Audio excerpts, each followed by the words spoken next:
The redcoats were everywhere. They had taken over the whole city of Charlestown. They had taken over the markets. You weren't allowed to buy, sell, or trade unless you had permission from King George III, or at least his officers. You weren't allowed to go out at night. Even if you just walked down the street to visit a friend, if darkness fell, it's best you stay put. If you were caught on the streets, then they would throw you right into prison, no questions asked. They took over people's churches. Why, they knocked the front doors of the Unitarian Church off, walked their horses right inside, and let the horses do what horses do all over the floor of the church. Completely ruined it. You couldn't even use it as a house of worship. It was unbearable. They even took over people's homes. One fine afternoon, Rebecca Motte was in her big brick Georgian house on Lower King Street. She heard a pounding at the door, and when she answered her front door, there was Sir Henry Clinton, the Redcoat General who commanded all the troops of Charlestown. He said he was going to use this house as his military headquarters. He would be sleeping in the master bedroom. He would use the dining room as his office, spreading books and maps all over the table. Rebecca and her 3 daughters, Rebecca's husband had died a few years earlier. She was a widow. Rebecca and her 3 daughters, they could sleep in the attic with the spiders and the roaches. Rebecca would be his servant. He would employ Rebecca as his cook and his housemaid. And the girls, they could busy themselves by scraping horse manure off his boots. Rebecca was outraged. She was a fine lady of Charlestown, South Carolina, and a patriot. She was not going to stand for this. She couldn't fight back. She was just a lonely widow with 3 daughters. And so she decided just to give the house over to the British. See, she certainly was not going to stay there and be their cook and their housemaid and clean up after them. So she packed belongings into a wagon and headed out of town. Right up the King's Highway, she moved up to her country home on the Congaree River. It wasn't the time of year to be living in the country, but she would have to make the best of a bad situation. After about 3 days in her country home, just as she had gotten housekeeping set up, there was a knock at her front door, and wouldn't you know it, another British lieutenant by the name of Macpherson was standing there in her front yard with 150 soldiers. He said this house had a commanding view of the river bluff, and he was going to make it into a fortification. Pushed Rebecca out. Now, Rebecca and her 3 children were living in a little 1-room log cabin with a dirt floor. They lost everything. The British had taken both of her fine homes. They had taken her garden vegetables to feed themselves. They had confiscated her horses and wagons for their work. Rebecca didn't know what she was going to do. Rebecca and her 3 daughters would sit on their camp stools and discuss their situation. They figured if anyone could help them, it would be General Francis Marion. But ever since the fall of Charlestown, his whereabouts were a secret. He was hiding somewhere in the swamps. The 3 girls would sit and practice their sewing by campfire light, talk about things. "I heard," said one of the girls, "that Mr. Marion is like a ghost. He can pass right by the British, and they never even know he's been there." It was true. Francis had lots of tricks. One of his favorites was to cross a bridge where British sentries were guarding the river crossing. He would wait until nighttime, and when the soldiers lay down under the bridge to sleep, he would sneak out of the woods, lay blankets all along the boards of the bridge, and then walk his horse across on the soft blankets. With the soft pathway, there was no clump, clump, clump, clump of horses' hooves, and the guards never awoke. By morning, he was far off on the other side of the river. They never even knew he had been there. "I heard," said another daughter, "that Mr. Marion has a nickname given to him by the Redcoats." Oh yes, everybody knew Francis' nickname. He was called Swamp Fox. One night he was charging down the road on a big black horse, and the Redcoats were right behind him. To avoid capture, he turned his horse off into the shallow water of a swamp and went splashing among the trees, but the British would not follow. They were frightened of the swamps. There were alligators in that water. They had never seen such monsters in Great Britain, and they would not follow him there. One Redcoat general was so angry, he shook his fist in the air and yelled out, "Let that darn fox go to the swamp! I hope he rots there!" And the nickname stuck. After that, everybody called Francis Swamp Fox. The third daughter, the youngest, sitting there in front of the firelight with her sewing on her lap, stopped with her needle in mid-air.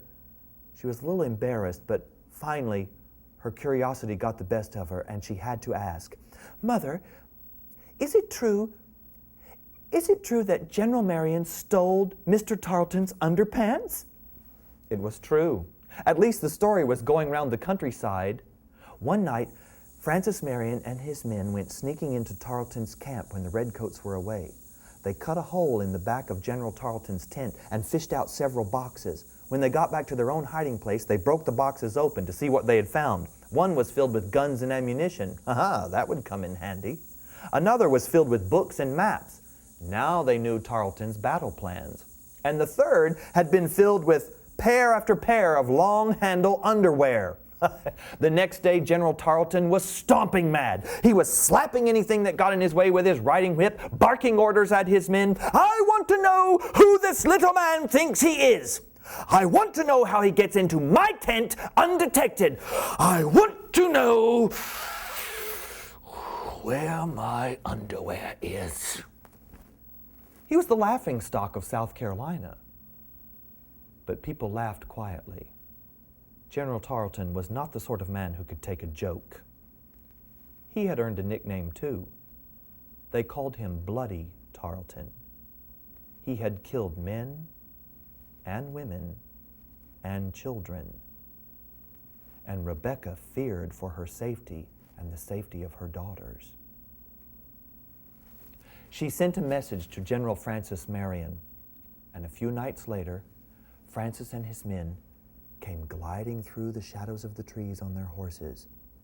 They had a quick meeting with Rebecca by firelight, and then in the morning, Francis and his men crawled to the edge of the woods to scout her home. By now, several weeks had passed, and sure enough, the redcoats, true to their word, had turned her house into a fortification. Her house stood up on a hill, and all around the bottom of the hill they had built a high palisade wall. And then outside of that, they had dug a deep trench, and they had placed abatis in the trench, sharpened spikes. If you tried to jump with your horse across the trench, most likely your horse would trip, fall into the spikes, and be stabbed. If somehow you were able to get over all of that, then you had to climb the palisade wall, and of course there were guards that would shoot down on you. There was only one way in and out. There was a front gate, but that also was heavily guarded. Francis tried to think of a way to get into that fort. One of his men suggested that maybe they dig a long trench, like a ditch, almost a tunnel, and they could crawl across the field in that trench and then jump out of the ditch with hatchets and tomahawks and hack their way through the fence and attack the redcoats. But when they tried this plan, the soil there on the banks of the Congaree River was so sandy, it kept caving in on them. It just simply wasn't going to work. After several days' deliberation, Francis realized the only thing he could do was set Rebecca's house on fire. But of course, if he did that, then she still would have no decent place to live. When he told Rebecca his idea, she stood up from her camp stool, walked into her little log cabin, and came back with an Indian bow and a quiver full of arrows. Smilingly, she said to Mr. Marion, "These were a gift to me from a family friend. I have no earthly idea why I ever kept them. I'm no archer, and as you can see, I'm certainly no Indian. Maybe it was providential. Providential that I even brought them down from the big house. You could make flaming arrows to shoot onto the roof of the mansion and burn it down. Even if it were a palace, Mr. Marion, I would rather see it go up in smoke than give it over to those redcoats." So Francis, with Rebecca's permission, tied oily rags on the ends of several arrows. The next morning they waited until high noon, when the sun had dried the wooden shingles of the roof. And then a man climbed high into a pine tree with the bow and the quiver full of arrows, and another fellow climbed up behind him with a flaming torch. The first fellow knocked an arrow to the string and pulled back. The second lit the flame, and then they shot the arrow onto the roof of Rebecca's house. It bounced and fizzled off in the weeds. None of the redcoats camping in the yard had even noticed. They shot again. This time the wind blew out the flame. But the third time was the charm. The arrow struck the roof, and at first there was just some smoke. But then eventually, Francis and his men could see the whole roof line burst into flame.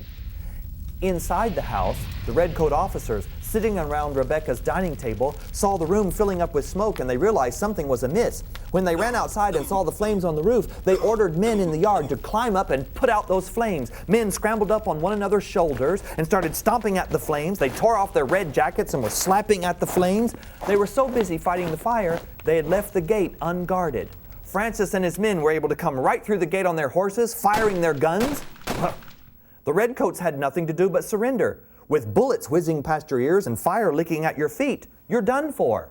As soon as they held up their hands in surrender, Francis and his men scrambled up on the roof and helped put out the fire, and they were able to save Rebecca's house from demolition. The roof would probably leak badly, but at least she had a place to live again. Rebecca was so glad to have her home back. She wanted to honor Francis and his men. So she had her servants put a big long table down in the front yard, and she prepared a fine feast with some of her best farm stuffs.